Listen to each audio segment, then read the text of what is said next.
What is up, everybody? It is Alex from Heavy New York on Zoom again, and this time we return with Max Cavalera, round five. Great to be able to talk with you again, man.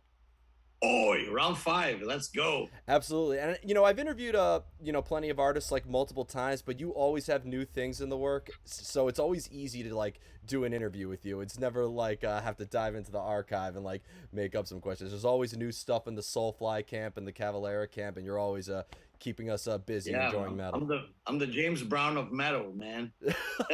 There you go. There you go. Before Easy, easy. you got to patent that. You got to make that a quote. I'll put that on the theater marquee. Yeah. All right, let's go. Yeah.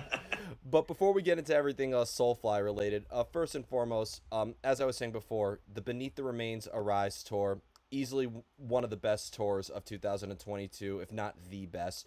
To revisit that material with Igor again, just to put things into perspective, I wasn't even born when those two albums came out, so it was really good for me to experience that live. How did it feel, sort of like going back and revisiting that material? Yeah, it was a lot of fun, man. Because exactly as you say, a lot of people. There was a lot of young audience that never were not even born when we made those records, and I was surprised of how much they connect to those records. It's incredible. Like they know the whole all the lyrics. They sing all the lyrics, and I think we were pretty inspired, man. I don't know. There was like this fire inside of me and Igor and Mike and Danny. We're just like every night was like, let's go to battle, let's go. It was cool. Like just kind of like nostalgic at the same time. To me, I think to me and Igor was real nostalgic, like bringing back a lot of old memories from those days, but also very uh, surprised. I think is the right word of um, how cool the whole experience was and how much those records mean to a lot of people. Yeah, I knew they were important, but I didn't know they were like that much, you know, passion for this record. It's incredible, and it was just like every night was like goosebumps after goosebumps. Which is great, man. That's all you can ask as a musician. That when you play the shows that you get to feel like that. Like the LA show was amazing, the New York show was amazing, the Maryland Death Fest was amazing. So yeah, it was a great tour, great fun. Also having some of the family around was killer. Having Richie selling merch and Gloria and Igor's band, Kick Ass, Healing Magic. They did better than I thought. It was killer, man. It was like awesome two piece. Like you know, it was like I told him it's gonna be a little bit tough. Some of my fans are tough, but they conquered them, man. It was incredible, and overall, I just have great memories from the tour. It was such a fun time. Yeah, and Igor with Lodi Kong and Healing Magic, he's starting to catch up with the amount of bands that you've been in as well. Yeah, there's a lot of it, but I think it's just like finding the joy, like, in metal and just having, because I think when we did this thing with my brother, I remember when we first talked about doing those, we were like, well, we could you do this with less stress as possible, just totally fun, just have fun with it. Like those records are fun, so let's get everything organized that we can just go out there and play for the pure uh how those records were made, because they were made from the heart. They were just pure metal fun to play them, to create them, and I think, I don't know, maybe because of the pandemic, people were pent up and they just wanted to fucking explode. Some of those craziest mosh pits I saw was on this tour, man. It was like shit got crazy. Some of Yeah. the shows were like insanity, man. It was awesome. Yeah. I do need to ask you this, and just a warning, probably every interviewer is going to ask you this, so do forgive me. But next year is 30 Years of Chaos AD, and the first song I listened to when all the stuff happened with Ukraine was Territory. I don't think that there's an album to represent the times that we're living in now. Is there any chance that we could possibly get a celebration of that too, being that we've had Roots, Arise, and Beneath the Remains, if you're allowed to say? Yeah, I mean, I can't say officially, you know, unofficially, yeah. Okay, we could leave it It at will that. happen. It will happen, but Yeah. it's not official yet. But you know, Okay. it's just fun making playing them, and you got, you know, when you surround yourself with killer players like this tour that, you know, having I mean, I think Mike did an amazing job on the bass, and of course Daniel on Possess, he killed it, man. Like that was like note by note perfect. When he It did was that incredible. solo in Stronger Than Hate, that was, I've never gotten goosebumps from a guitar solo live more than that instant. When he did the opening Yeah, solo in Stronger Than Hate, that echoed in such an unsettling and beautiful way. That was incredible. yeah, he really connect with us, you know, in a really great way. As a person, as a personality, he's a great person, but like musically and visually it was like perfect. You know, we even had like the, you know, the three of us had hair in the front, so it was as old school as it can get, you know.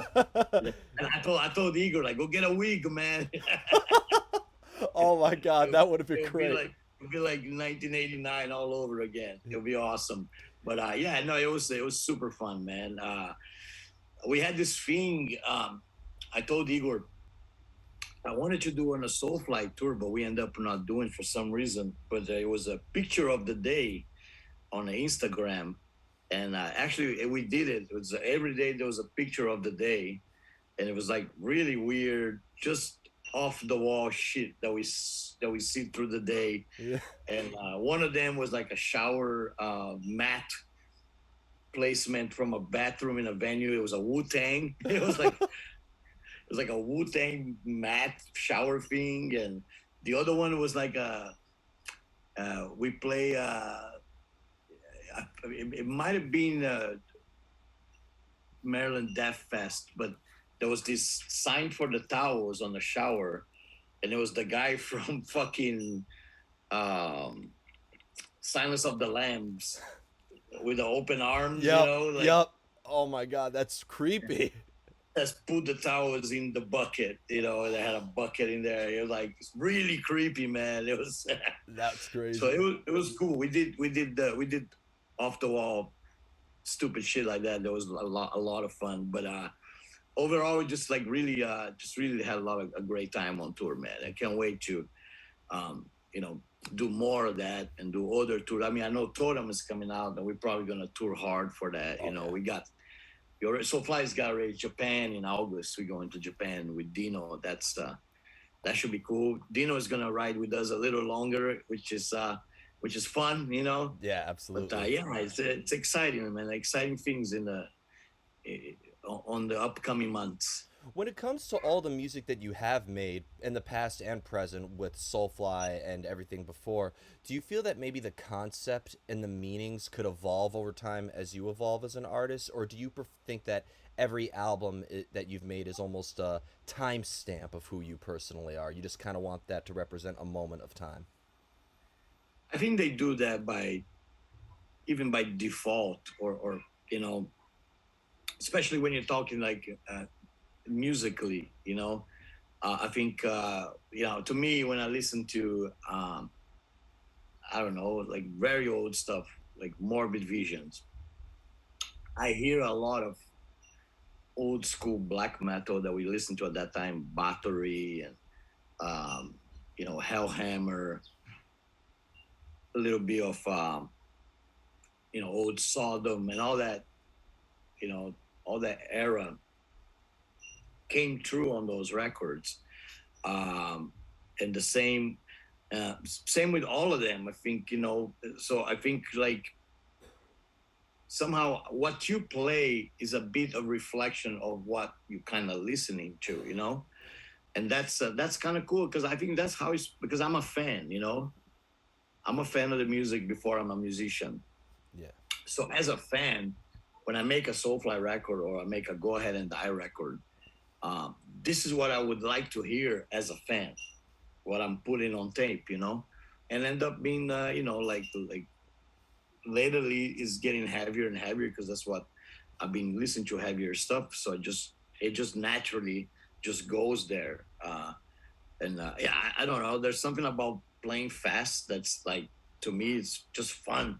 Yeah. Just go, you know. Absolutely. There's like an energy, man.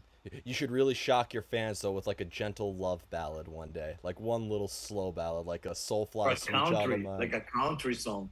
Team up with Willie Nelson, man. You know, like do a country metal song. Never say Or never. shock the Yeah, there you go. But with the new album Totem, I do gotta say this reminded me what attracted me to Soulfly. Actually, like it really brought me back to when the first Soulfly song I've ever heard was "Jump the Fuck Up," and then I listened deeper into discovering later albums and earlier albums. Do you feel that the first songs that we heard off of Soulfly, "Superstition" and "Scouring the Vial," is a good representation of what all of Totem is gonna sound like, or is that just scratching the surface for this album? No, it's definitely a good uh, starting point of some of what the record had. I mean, I think Totem is divided in two sides. I think there's because I look at it as real like an old school fan like vinyl. So I think side A of Totem is a total savagery. It's a beat down, man. It's like one after the other. I love it. It could have been an EP like that. Would have been fucking amazing. Just side A, and then side B is where I got a bit more experimental and a little more classic even. And then there's stuff like Ancestors, more like groove. You know, you brought the groove in, and there's like Soulfly 12 is a bit like old Cure and Sisters of Mercy, almost like synth pop, new wave, gothic, you know. And then Wow. there's Soulfly Spirit Animal. That's my longest song ever. It's like almost 10 minutes. You're going in the progressive metal route now. It happened. It just happened. You know, it's like a crazy accident. You'll be But it collaborating was with cool. It Opeth was soon. good to experiment, you know. Yeah, it's absolutely awesome to experiment. And is it always like a preconceived idea? Do you go into the songwriting with like a preconceived idea? Let's do something slower. Let's do something more experimental. Or do you just write? Like, do these ideas just come from the heart and you just like have to? You just go straight to it. Well, a lot of like the bulk of the record, a lot of it was like I was actually talking to Arthur, the producer. I wanted the songs even to be shorter. Like I was thinking like in terms of like Raining Blood. You know, I was like thinking of the power of things like Raining Blood have. You know, like that just kind of come and hits you, and it's like 2 minutes, man. It's perfect. It's killer. Uh, you can turn that song into 5 minutes, but then there'll be a lot of just leftovers that don't need to be there, you know. So I cut it all off. Like just what's there is what needs to be there. It's like this is like the essentials. and and then for other things, there's a thought process. For Spirit Animal, there was a lot of thought going into that, because I was watching this documentary about this music psychologist, and he's talking about in certain tribes and even in music itself, to get somebody in trance, possessed by the music, it needs to be more than 6 minutes. That's just how normally takes to get somebody in trance. And I was very intrigued by this, what this guy said. Like, wow, that's cool. So I went on with this idea on Spirit Animal. It's gonna be long. It's a long fucking song. I have never done those before. Like just so I start building up like a pyramid, like Legos, you know, like putting one on top of the other. So intro, song, verse, chorus, lead, doom part, middle part, ending part, outro, big intro and big outro, like a movie, you know. So it becomes like a little movie, man. It was fun. It was fun. It was like total. I didn't know where I was going with this, but I kept pushing it. And Arthur is really good for that, man. He's a great producer for that kind of stuff. Like Yeah. he lets you go nuts and really push yourself, and it was really fun making stuff like that. I've noticed that like the Soulfly albums have gotten like more cinematic in a way and sort of like that more epic feel. I've noticed that with Ritual and even going back to Archangel in a way too. It almost seems like it was almost kind of destined to go in that direction as well. Can we get maybe a Soulfly like maybe like a concept album or something like that? Maybe go like the Flesh God Apocalypse route in a way or something. Yeah, I have never done really the closest thing to a concept record is Roots, you know, Yeah. with the tribal thing and the tribes and I mean Roots would have been a great concept record if it was created like that, but make it with the I like that maybe in the future we create a whole story like a series like Game of Thrones or Ozarks or something, you know, like have a story, have like characters and shit. It'd be kind of cool. Like it's in the to do list. Eventually, I think I'll get there sometime. Just got to be the right thing, you know, like right idea, the right way to do it. But yeah, it was just a lot of fun. I think this record is one of the most free records I done where I was actually kind of like just kind of like in a almost like surrendering myself to the metal to the music and let it take me where is it gonna go. I'm not dictating where this record is gonna go. The record is gonna show me where it is gonna go. And a lot of times it was like this was like songs had a minute and a half of rips and then there was nothing else written and I was like, now what? You know, and then Zion just did like a drum solo and I was like, yes, that's let's put that on the record. And everybody thought I was crazy. Like, what do you mean? There's a drum solo in the middle of the song. It's like, yes, exactly. That's how some of the old school records were done, man. Crazy shit like that happened, and you just roll with it, you know. So a lot of Totem had that spirit of just total like freedom that you're not following any recipes, you're not following any formulas, you're just going for it. It's like almost like blind faith, you know. You just Absolutely. gotta have it, man, and just fucking go and then find the joy, you know. And I think like to me, I think with Totem, I rediscover. It's almost like I'm falling in love with metal all over again because of Totem. You know, it's like it's showing me this music. I mean, of course, together with the Beneath the Remains, Arise tour, but it's showing me that this music, it's awesome. It's like it's great to be in love with metal like this again. Like sometimes you lose interest. Sometimes it just happens, you know.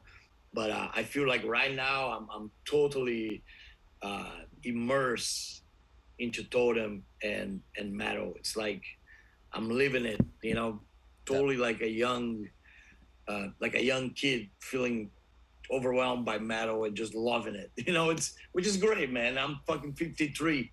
You know, not supposed to be like that, but it is. Well, to quote the great Lemmy Kilmister, if you think you're too old to rock and roll, you probably are.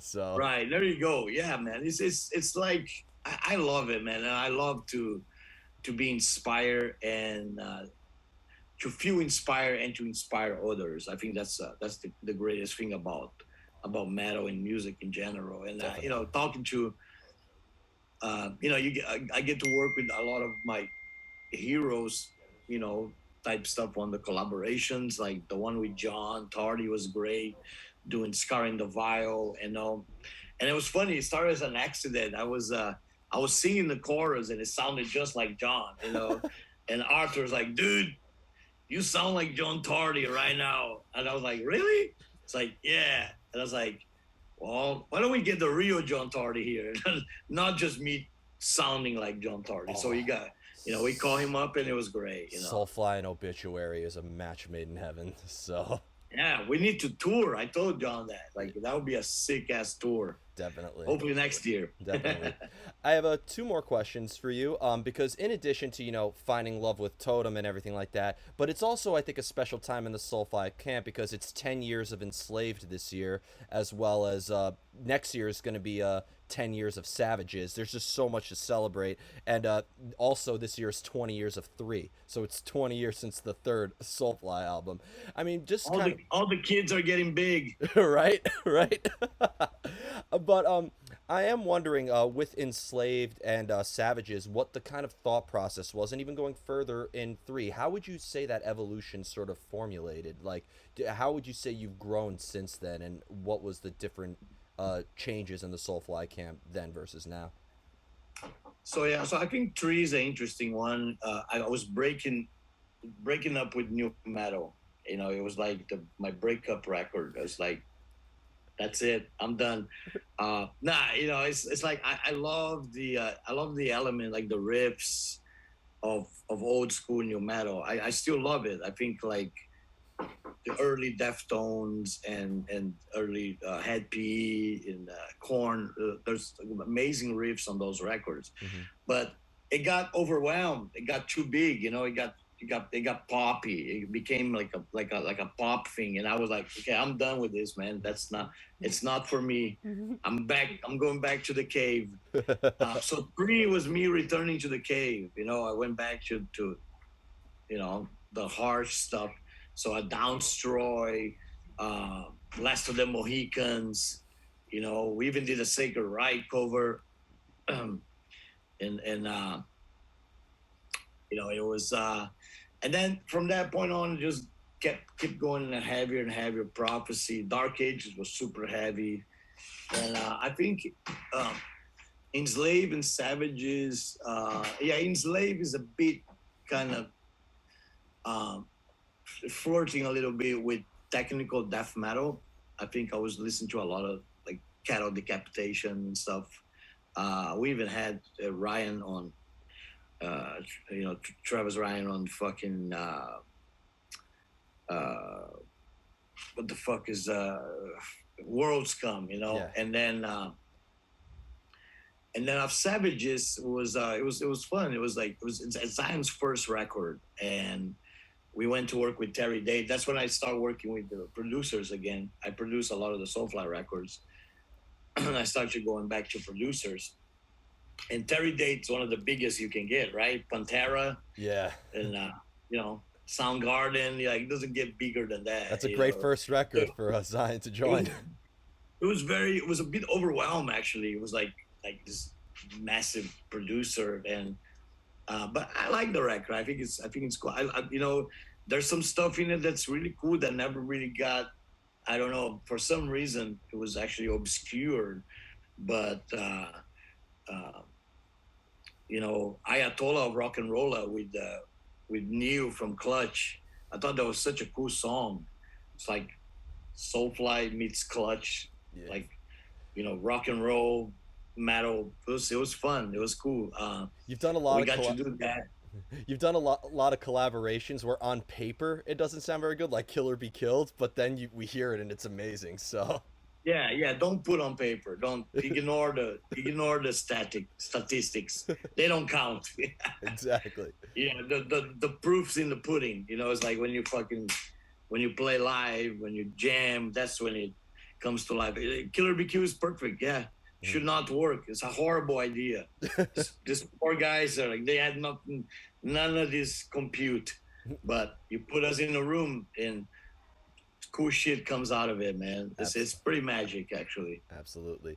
And the final question I wanted to ask you is actually kind of going back to lyrics, because I think with everything you've done in your catalog, I think you are actually one of the most versatile lyricists, because you've touched on subject matters from spiritual to ritualistic to political to even personal. So depending on the subject matter of lyrics that you write, is you almost go into the lyrical writing with a different emotion depending on the subject matter in a way. I know lyrics are sometimes like the difficult part or the dreading part in a way, but I'm wondering if depending on what you're writing about, if it's a different emotion that you're channeling into it. Yeah, first thank you for that. But yeah, lyrics has always been a bit of struggle for me. It's not my forte. But when it works really good, when you find something like a hook, like war for territory that you just feels right. You singing and it has all the emotions when people sing it. They know exactly what you are trying to say with that. Or in Soulfly, there's Eye for an Eye is a huge example. Like I love when I came up with the chorus of Eye for an Eye. It was a huge moment. Like, yeah, this is gonna be so good. Everybody's gonna sing. This is a cool like a hook. But then there's a lot of like other lyrics that sometimes I like writing direct shit. I'm not much of a fancy writer. I prefer to be really like to the point, and so it's kind of like Inner Self was actually like my first real, I think, Max Cavalera lyric that was really mine, that I felt, okay, this is how I write. And it's really simple, walking in these dirty streets with hate in my mind, feeling scorn of this world. That's like a diary, almost like a page of your diary.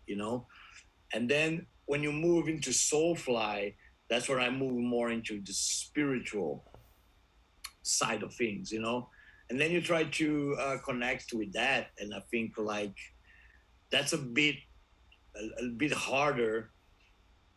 But I love some of the stuff, like especially like No Hope, No Fear. I thought it was really cool. It's like more positive, it bring like some positive into metal. And I Believe, which is in on Prophecy, like every man has to find his own destiny type words, like really kind of like encouraging, inspirational, you know. And then sometimes I like to fuck around. No motherfucking hoodie and the blowfish, That's like punk rock, man. Yeah. Or shithole smells like rot, on Ritual. Like that's like I pull up in the venue and it smells like rot. All right, let's sing about that. Let's write about that. Yeah. So yeah, I kind of like my writing doesn't really just as different things, but I joke sometimes that I feel like writing lyrics like homework to me. It's like I fucking hate it. Yeah. Fucking I hate this shit. But I It's not really like that. It's but not really like that. if I were to look at your lyrics, though, let's say I didn't know anything about your music, I just look at your lyrics in a book or something, I would be able to tell this guy observes the world around him. He has experiences within him. I could just tell that you take inspiration everywhere you go. And I think that's why I think people resonate with it, because they have a Soulfly song or a Go Ahead and Die song or any song that you're involved with that relates to them, whether it is a spiritual reckoning or, again, I don't think there's a better, I couldn't think of a better time to listen to Chaos AD than now. So I think that in the end, people have a song for when they're pissed off or when they're triumphing over turmoil.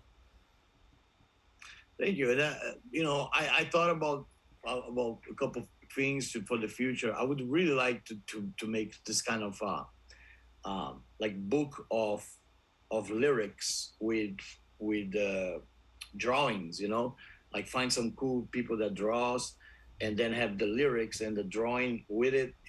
Like something like that would have been really cool. So hopefully in the future I get some of these projects going. But in the end of the day, like I do enjoy. It's not like I said, like tedious process. I just like riffing better, man.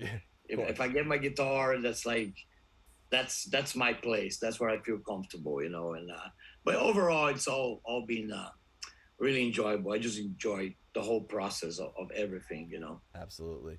Well, Max, always great to talk with you. Thank you so much again for your time today. And I'll be cultivating some questions for interview number 6 when the next All right. Soulfly or Go Ahead and Die comes out. Everybody, Max Cavalera of Soulfly, pick up Totem when it comes out. We'll see you next time on Heavy New York.